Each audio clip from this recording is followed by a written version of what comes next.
Hey guys, what's up? Welcome back to the channel. So today we have an unboxing of some parts that I've been waiting to get back. I have several bells in here that I shipped out at the beginning of the month, just to have some shims made, some remachining, various things like that. So finally got this stuff back. This is my third or fourth box of parts that I've sent out this summer. And now, with us being at the end of the summer, this will be my last box for the year. I do have a couple horns that I'll be sending out next year, full horns, to kind of have them tuned up a little bit. But gonna give my machine guy a break for the holidays and get back with him in the spring. So today we are going to unbox the parts that I had him work on, and then we can kind of talk about some of the stuff here. Lots of very nice packing. I took a lot of time and care to pack this box up when I sent it out. And my machine guy took a lot of nice time and care to wrap everything nicely. So it's going to be kind of a mess because I don't have room. I don't have any room to set anything right now. I have just a ton of model railroad stuff around right now, and then I got a bunch of junk over there. So some of the stuff is just going to have to go on the floor until I get it all unboxed here. I do apologize if the actual unboxing process takes a minute here. Feel free to double tap to jump 10 seconds until you get to something exciting. So here we have a 5-bell, raised letter 5-bell. This is my 79K raised letter 5-bell. This bell had some really horrible uneven wear on the nozzle ring, so I had him remachine that. All the caps were checked, of course, to make sure not just the bell itself, but the back caps are in good condition.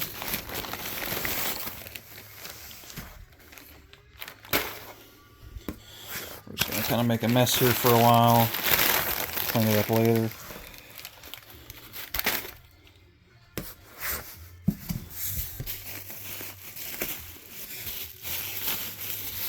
Got another 5. It's my 23K bell.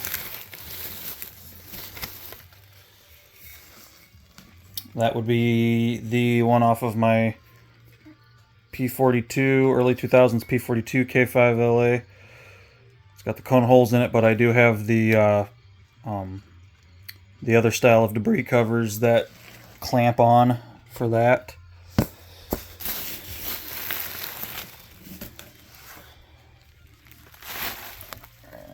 I'm just gonna have a bit of a mess later. We got another 5-bell.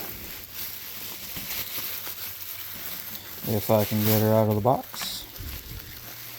That is my second manufacturing run raised letter. So this would be the very second manufactured run of the raised letter bells. This one has a straight cut into the throat, unlike the later runs that have the radius cut. We'll talk more on that in a minute here once we get everything out and about. I do apologize for the slowness here. Working one-handed.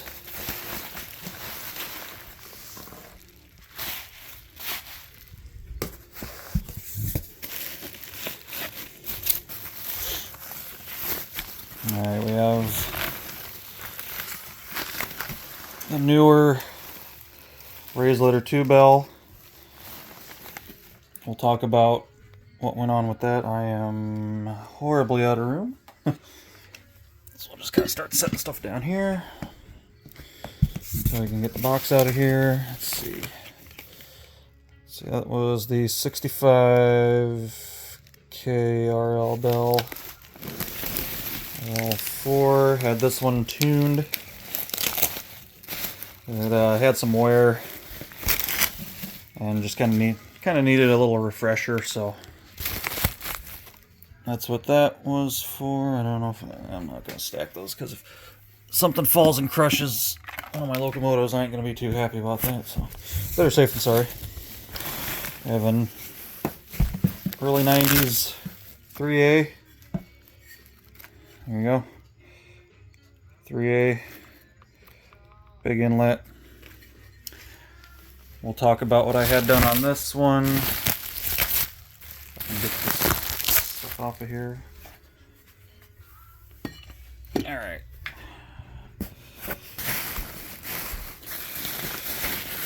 What else do we have? We have the 23K one bell. I think it's the last one in there. Yep, that'll be the last one. So this is also off of the early 2000s P42 K5LA. So as you guys can see, I had the 1 and the 5 fixed up because that horn didn't sound the greatest. It sounded okay, but needed a little refresher with the 1 and the 5. They weren't too happy with each other, so. And I do believe that's it. 7 bells, 4 over here, 3 over there. So I'll try to get this out of the way, and then we can talk about some stuff here.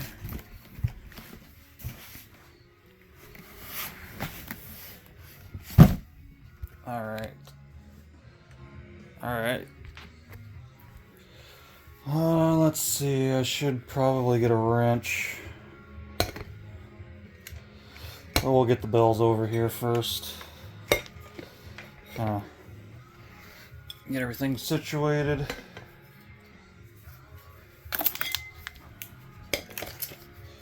I did send, this is a pretty hefty box sent out. The majority of the bells all went with their back caps. These two I did not send back caps with that because the back caps were to spec on these. Some of these might have been in spec, I just wanted to kind of double check. But I know the back caps that I have for these were in spec, going off the measurements. I think some of these are going to be Titans, so we will grab a couple of wrenches from over here. I still have a bunch of shit to put together, just have not had time. Oh yeah, I got stuff down here. So we got our 7/16, and I need a 3/8 for those flange bolts. And we got a 3/8. So we got a little sleepy guy right there. The other one's busy watching bugs. So that's what those guys are up to. Alright. Oh, okay. Almost lost one. Alright, so we'll just get these tags off. So those are off.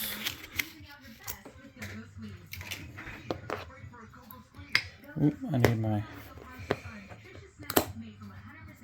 other one. Sorry if the video is a little slow paced, guys. Just a little unboxing and a show and tell of what I had worked on here.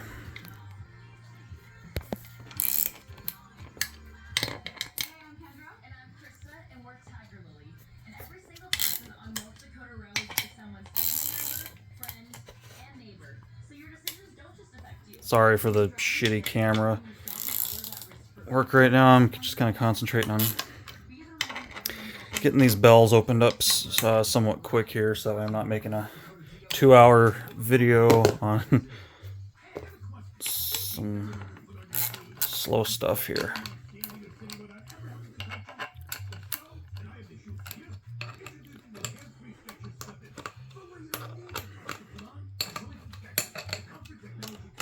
Those should all be by finger now. We'll get this 5 bell untagged. Those bolts loose. Just bear with me, guys. Like I said, if you want to try to skip ahead through the actual meat and potatoes of the video here, the actual insides, feel free. I'm not gonna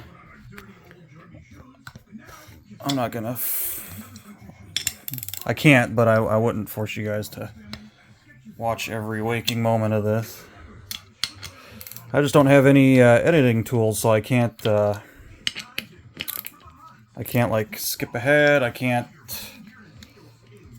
do the fast forward stuff.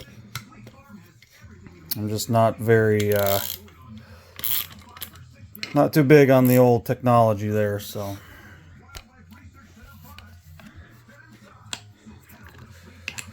I will say shout out to the people that actually watch all my videos all the way through. You guys are troopers.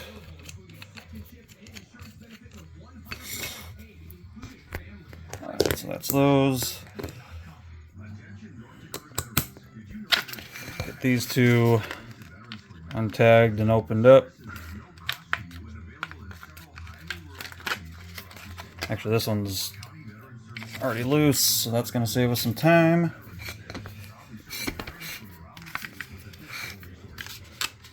Hope everyone's doing good. Hope you guys are doing well in your hobbies, whether they be horns, model railroading, both. If you have something else that you like having fun with, hope everything's going good. If you're like me and you live in the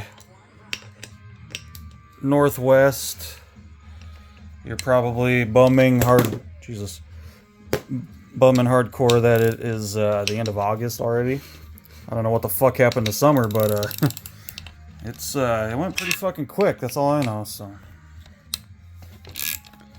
winter's here last fuck lot longer than the summers do, sadly.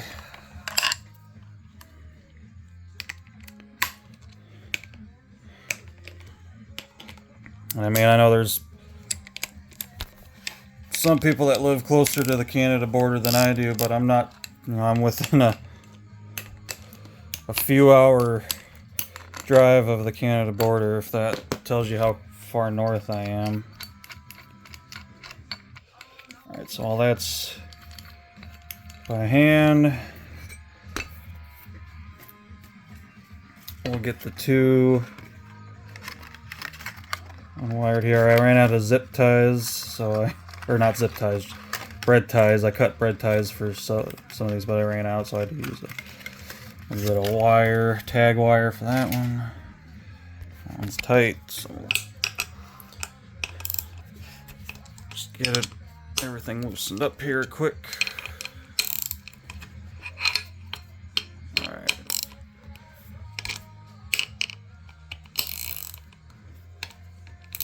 I'll say congratulations to the people that don't get motion sickness off of my videos, especially these ones. I know my normal videos where I'm not unboxing stuff, I try to keep the camera on the action and pretty still, but right now it's just a little bit of a shit show trying to get all this stuff open. Alright, so let's take a look at the 23K 1 bell. This I just had brought back to spec. It was out of spec. I have some various measuring tools that I use. Dial calipers.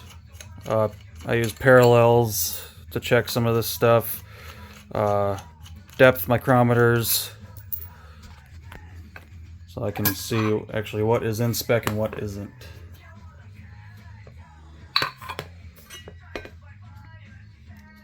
So this one must have been in spec, because I don't see any new machining on that, so...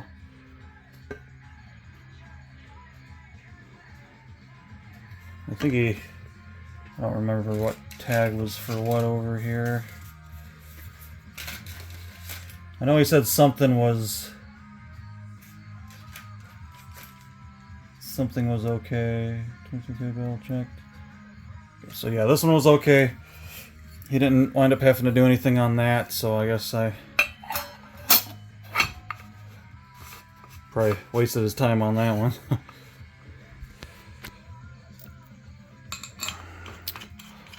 Thought it was out of spec, but I guess it really, at the end of the day, it wasn't. I was just being picky. So that's okay. We'll just pass through that one quick here. Just get that out of the way. Alright, so we'll go to the 23K 5 bell.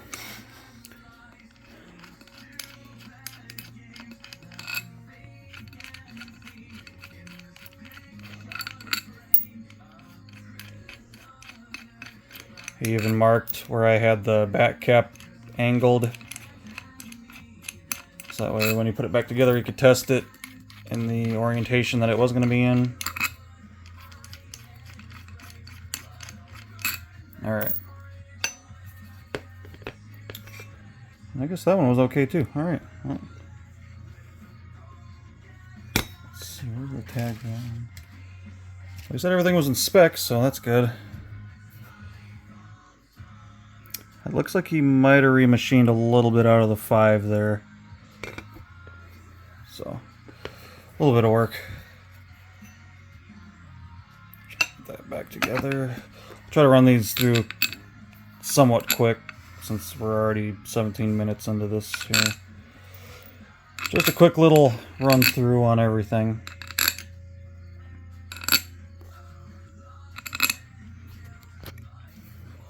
So that 5 out of... I'm just going to leave that up there. So this is the 79K 5 bell.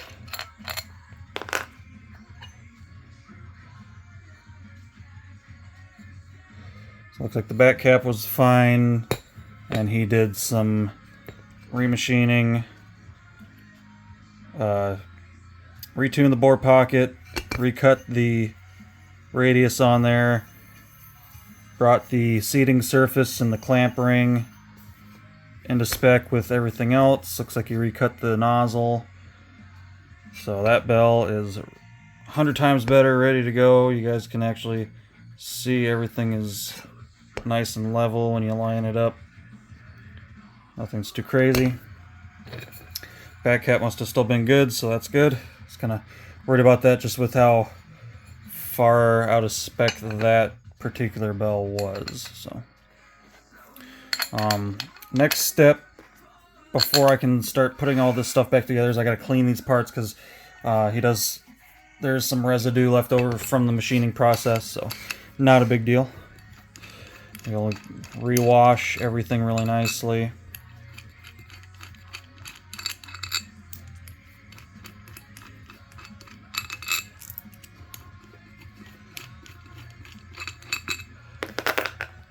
Let's see, this will be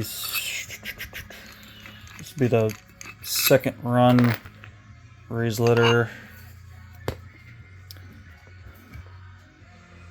Looks like that one passed without any work done to it, so that's good.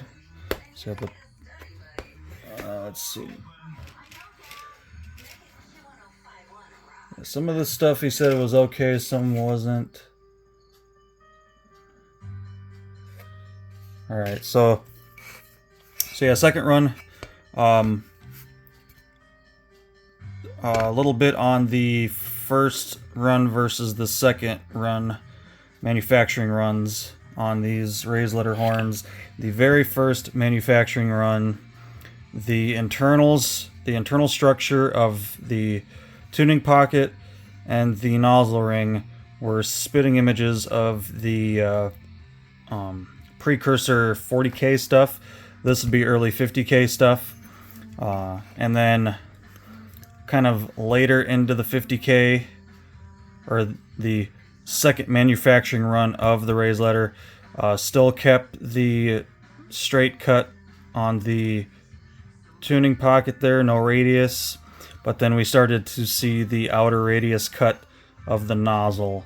So really the only change there on the 5, now there's changes on the other bells, but on the 5, the only change from first run raised letter to second run raised letter is that the radius on the outer side of the nozzle ring is a thing.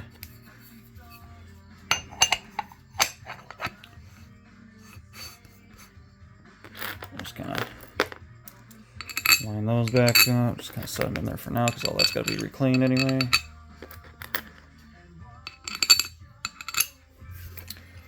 Alright, something a little bit more exciting is this. This is my, if I'm remembering correctly, it's a 123K horn.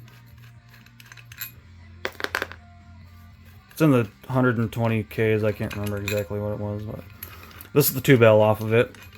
Now, of course, brand new bell, why would I send it out to get remachined? I did not send it out to get remachined. I actually sent it out to have a shim put in and turn it into a shallow bore too. So going back to the first run and second run raised letter stuff, the first and second run raised letter 2 bells were not bored. Third run into the 60K era, they started boring the 2s, and they have ever since. So now the horn that I'm putting together with this 2 actually sounded better when I swapped around.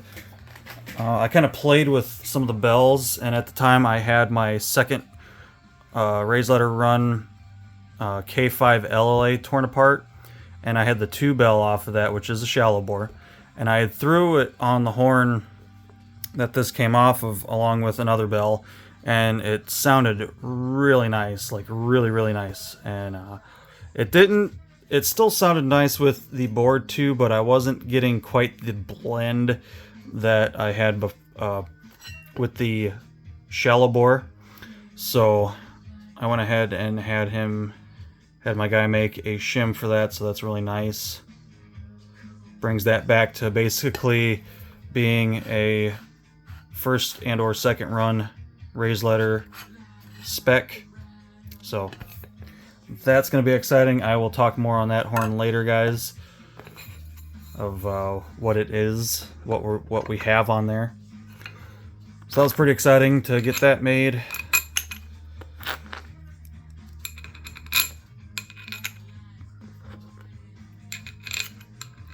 Alright.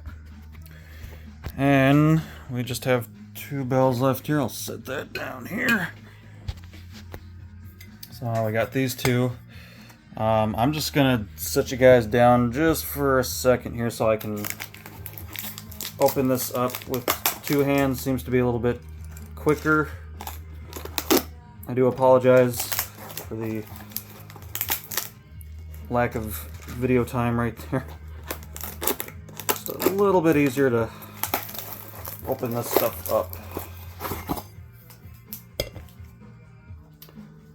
Alright, I'll just toss that there. Alright. So this is a raised letter 4 bell. Just a standard run-of-the-mill raised letter 4.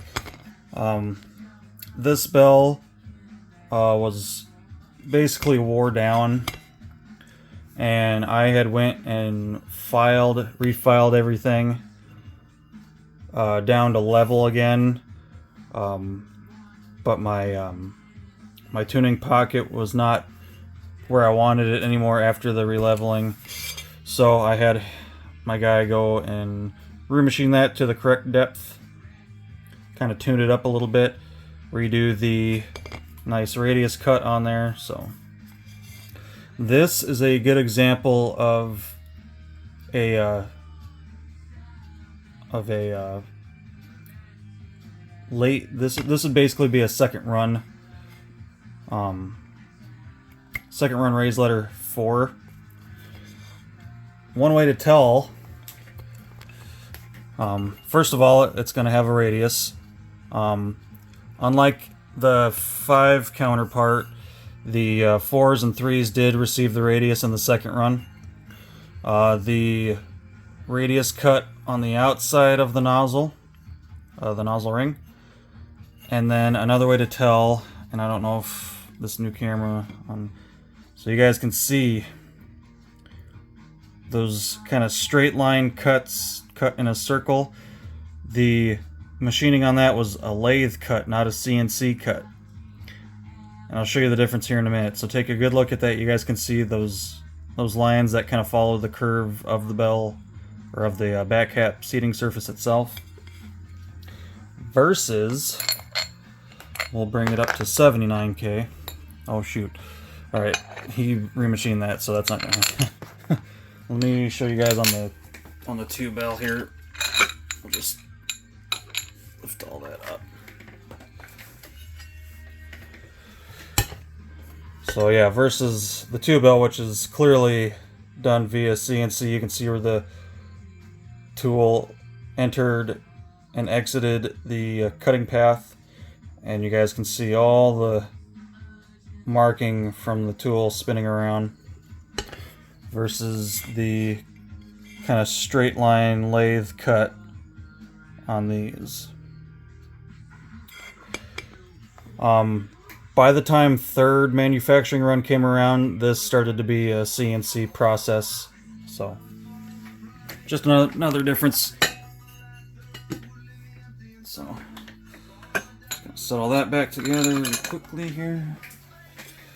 So yeah, that one, the back cap was fine with that one, just sent up the bell. And then we have a early 90s 3A. This is the last bell we're gonna look at, guys, so we're in the home stretch here. So this is another one that I'm just gonna kind of set you guys down for a second here so I can cut the tape on this and get it open a little bit quicker. Save some time. Alright. So here we had another shim made. So this is an early 90s 3A. You guys can see the 3. You guys can faintly see the A through the thick ass paint. Basically just had him check the spec. It looks like the horn or the bell itself was in spec. I don't see any remachining on that. And then just had him make a shim to bring it up from a 3A to a straight 3. Now if you guys remember from I'm pretty sure it was my last video, I showed you guys an early 80s, or Jesus Christ, early 90s 4A that I put a 4 shim in and brought that up to a straight 4. So with now having a 90s straight 3 and straight 4, I can build a 90s K5L. Yes, not an original K5L, but still all 90s parts. These shims work beautifully for tuning the sound. It's basically like not even having a shim. It's basically like it was always a 3 or whatever have you. They're made out of aluminum, so they resonate the same as the rest of the bell would. Tighten them down really good, and they basically become a part of the bell, and you can't even tell the difference. So that'll be super nice. And the best part about it is it will be convertible, so I can run, when I get this horn put together, I can run it as a K3L or a K3LA. But I plan on keeping it a K3L, based on, hopefully it sounds good. It should. I have all early 90s parts going on this, so all same era parts. Mix of CSX and NS bells, but that doesn't really matter. It's all early 90s tagless stuff, so should sound pretty good. So here we are, guys, about 30 minutes already. Sorry for the long video. 30 minutes is kind of a long video for me. But so we had 7 bells altogether. Some stuff was okay. some stuff it did have to be worked on, so so now I can clean all this up, take all these apart, clean them up really good, and they can go back on their respective horns, and we can start making some more sound clips, which I've been dying to do. I've just been so busy, and I'm still going to be busy for a while, so it'll probably be, probably a while yet. Not hopefully a long while, but just a little bit yet before I get some sound clips to you guys. But we'll start rock and rolling on that again. I'm actually going to work on cleaning these up tonight, try to get that done, so maybe tomorrow I can start throwing some stuff back together.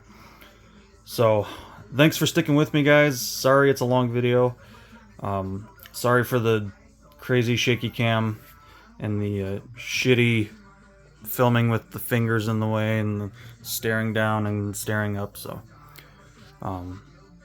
thanks for sticking around, guys. Hope you guys enjoyed the video, and until next time, take care.